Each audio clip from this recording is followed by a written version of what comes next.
Hello kids, today we are going to read Sugar in Milk. When I first came to this country, I felt so alone. I knew auntie and uncle were happy to have me. They filled my room with books and toys and painted it purple, my favorite color. But my friends and my family were all back home. I missed my mom and dad and my cats. Kulfi, and baklava too. After auntie and uncle left for work, I sat alone in my room, thinking of my old friends and longing to make new ones. Uncle and auntie were worried, but I didn't know how to help me. Then one day, auntie came into my room. Let's go for a walk, she said with a smile. As we walked, auntie told me a story. There once lived a group of people in the ancient land of Persia who were forced to leave their home and seek refuge elsewhere. Come, my people, said the leader. Now that we have to leave the home we love so much, we must find a new land that we can call our own. So they built a few boats and sailed the mighty sea until they arrived at the shores of India and begged to be given shelter.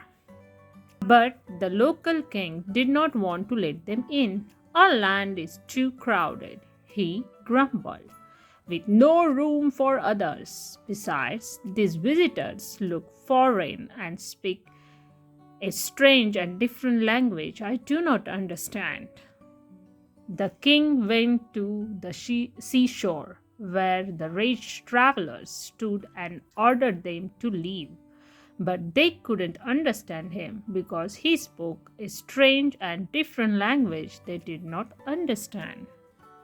The king sighed impatiently. He snapped his fingers and ordered his servant to bring him an empty glass. He filled the glass with milk all the way to the very top and silently pointed to it. It was his way of saying, "My apologies to you. I would have loved to help. You look like very fine people, even though you speak a strange and different language I do not understand. But just as this glass is filled to the brim with no room for more, so are we full up in my little crowded kingdom." The travelers had come from afar, and they were tired and hungry and cold and very sad to be turned away.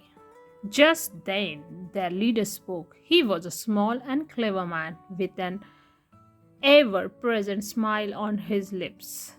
"Just a minute, O mighty king," he said. "A moment, sir, of your time." And before the king could speak, the leader dug into his old tattered sack and pulled out a spoonful of sugar. He stirred the sugar into the glass slowly, carefully, dissolving every grain of sugar, making sure he didn't spill a single drop of milk. He smiled as he pointed silently to the king's glass. Between two wise people, sometimes words are not necessary. The king understood what the leader meant. "If you let us stay, O mighty king, we will live in peace beside all of you. And just like sugar in milk, we will sweeten your lives with our presence." The king stared at the sweetened milk. His lips twitched. First he smiled, then he grinned, and finally he roared with laughter. The king hugged the group of travelers. "Welcome to your new home," he cried. "May you live with us forever in peace and joy." And even though the strangers didn't follow a word the king said because he spoke a strange and different language they did not understand. Everybody knows what a hug means, and all people speak the language of laughter, so no one had a problem understanding what the other meant. Thus, The Persians stayed. India became their new home, and they kept their ancient promise of spreading happiness wherever they went. After Auntie finished telling me this old story, we walked quietly for a few moments. I looked around me, stopped, and then I took another step into the dazzling light of America. Nothing had changed, and yet everything had. I began to smile at the people we passed, and they returned my smile. Everybody I said hello to said hello back to me.